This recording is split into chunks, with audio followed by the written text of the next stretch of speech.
Hello, good evening. Welcome to the Trails Radio Show. Thank you for joining us this evening. We'll be right back with our special guest. Thanks. Okay, my first question to you is, how did you get started at being a musician? How did your career begin? Oh gosh, I started when I was a little kid. So my career, I started playing when I was 1.5 years old on my great grandma's piano.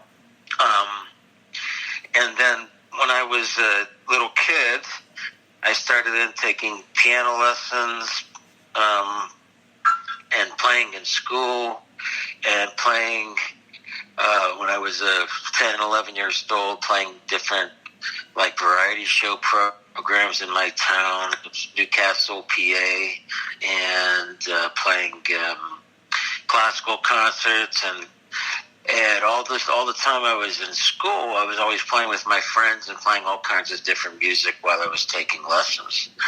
And so that set me up to go to college. And when I went to college, I went to the Eastman School of Music. And so I did everything I was supposed to do there, with the degree.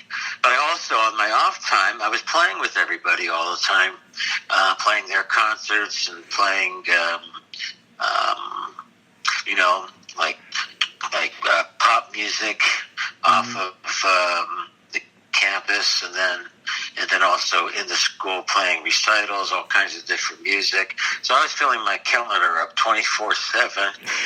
So what happened? Yeah. And then after that, I went, instead of going to graduate school, and I did some summer programs. I got, different things like that. I didn't go to graduate school for a master's. I decided not to go that way. Instead, I went to this place called the Banff Center. It's up in Banff, Canada. And the reason I wanted to do that is I didn't want to be in a structured program anymore. This one was you just spend all year and you do anything you want. And that was really good for me. And from there, I met somebody, a music theater director up in the Bay Area, where he invited me to come out and live. And I made friends up there and started doing work up there of all different kinds, playing dance classes, playing in shows. And the big break came when I saw an advertisement for a college position in Los Angeles, and that was the California Institute of the Arts. Yeah, and I was 25, and the good thing about it was they weren't requiring a master's degree, and so I said, well, this is my only shot to get from here to, being, the head of a piano program and being in Los Angeles and having people, exposing myself to people being able to do just a range of music. So I won that. I worked really hard for the audition, and I won the job. So that's what happened. That's how it all got started. That's the background. And once I got into Los Angeles, it just kind of word spread like wildfire, and I've just been through all these different variations of a career. So that's the Reader's Digest version, and that's pretty much the way it happened. Yeah. Are you still active as a musician? Are you still active in doing performances? Absolutely. What's that? Go ahead. Am I happy? Yeah. No. Am I happy doing what? I said, are you still active being a musician? Are you still... Oh, very much so. Yeah, I look at my musical life, I look at it as phases. It's like this phase was a 10-year phase that was about this, and then this phase was about that. And I tell people, I said, oh yeah, I'm on my 4th career in music now. So, I'm very active. Yeah, so I teach at a different college now, just some jazz and classical together. And then I'm music directing some programs, and then I'm playing piano for other studio things. And so I'm just as busy as ever. I just feel like, I'm kind of perpetually, 17 all the time. Yeah. Well, that's so good. Just every yeah. That's good to Okay. keep busy, as if you're having fun and enjoying it, that's good to keep busy. Oh, it sure is. I wouldn't know what to do and I was this way as a kid. I thought, I said, I have to be a musician. When I'm one little 6-year-old walking down the first grade, I said, I'm going to be a musician. There's no other option. And so I always knew that I was going to be a pianist and a musician for the rest of my life. And nobody told me that. I just said, I just remember walking to school one day and going, yep, that's what you're going to do. So, yeah. And, so it's when they talk about like the 1%ers or 0.001% of people get to do something special, I look at myself as like a 0.01%er of being able to live a special life, as a musician. I might not be a 0.01%er as a gazillionaire, but I spend all my time either doing music or sitting around and thinking about ideas, maybe playing live on Facebook, driving to a rehearsal, thinking about ideas. It's really an artist's life. Yeah. Mm-hmm. Yeah. Go ahead. Yeah. No, I said so. I never had a regular day job, like a 9-to-5 job to have to supplement anything, and I live really simply. I have a small studio apartment, and I like to tell people I kind of live the way like what I heard Beethoven was like. His place was a wreck. It was a small place. He didn't care about anything except music. So I live the same way. I would have been fine in New York City, and like the way Gershwin lived in a small apartment when he wrote, or in Vienna in the 18th century, a lot of the composers just lived in small apartments, and that's all they did. And so I kind of have my 21st century Los Angeles version of that. Yeah. So. Yeah. My next question to you is, what do you find are some of the challenges or difficulties being a musician? Well,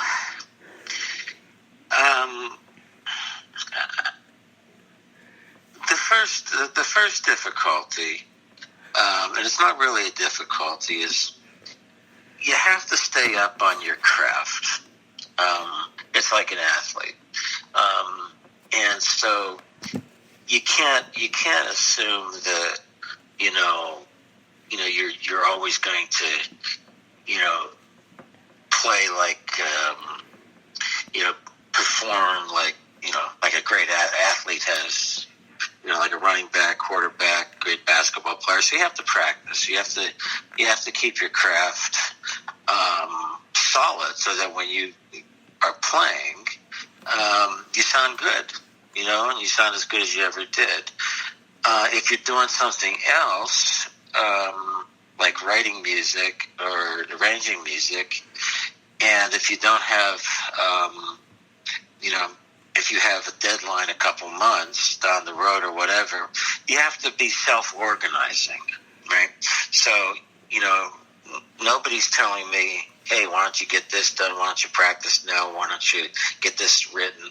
So you have to organize your time. You got to be self-disciplined so that you actually deliver on things. That's probably the most difficult, right? Because that's up to you. And sometimes it's easy to just, get lazy a little bit, or, just do something else and say, I'll get to working on that program. I'll get to working on this piece of music. And but that if you can't self-organize and prepare, then you pretty much sunk because at some point you end up dropping the ball, and that's not good. The other challenges just have to deal with the nature of, the business and dealing with other people. Like a lot of times, if an employer or colleagues or you're in situations, and sometimes you run into people that aren't very nice, or they can be difficult. You have to be able to work with them and make music with them, despite that. Okay, and I'm usually nice to all the people around me, but everybody has a different personality. So, you have to be able to make music with a lot of different personalities you may or may not like. And that's the other thing about being a professional musician and being in a large city and kind of circulating around and playing with a bunch of different scenes with a bunch of different people. So I would say those are basically the two things. Yeah, there's always challenges, but you have to overcome them, And if you do, and in the moment you just gotta just say, hey, this is what I'm here for, and I love making music, and you keep your priorities straight in terms of what's really valuable to you each moment that you walk through, and that really helps in performance and rehearsing and whatever else you're doing. Yeah. Oh yeah, definitely. Yeah. My next question to you is, what is your advice to people who want to be a musician? Well, my advice to people who want to be a musician is, I would say, in this day and age, there's so much variety, and the landscape has changed. I would say that the first thing to do is be really true to yourself. So if a musician is dead set on saying, hey, I want to be a rock and roll guitar player, just do and that's their ultimate dream. I say, just focus on what that requires. If somebody wants to be a classical musician, just completely go for it and work really hard and become what your dream is. And then if you hit roadblocks, find a way around them or find a way to adjust. If somebody, another personality, if you're a young musician, say, hey, I want to be a musician, but I'm not exactly sure, what kind, I would say then, check everything out as much as possible, like all different styles of music, listen to, popular music from, all the way up through 2019, all the way back as far, as 16th century chant. So, learn about film music, learn about the music business, learn about music technology, and try everything, that's kind of what I did when I grew up. It's kind of like, I knew it was always going to be at the piano. So I played a band instrument. I played trombone, but I played organ and I played church organ. And I still do, as a matter of fact. But I always knew it was going to be kind of at the piano, but I was going to play a lot of different kinds of musics, and styles, and be real flexible.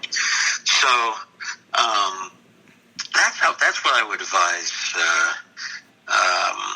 people to do if it's a little unclear, is to just learn as much as you possibly can, and everybody needs a good teacher and a good mentor.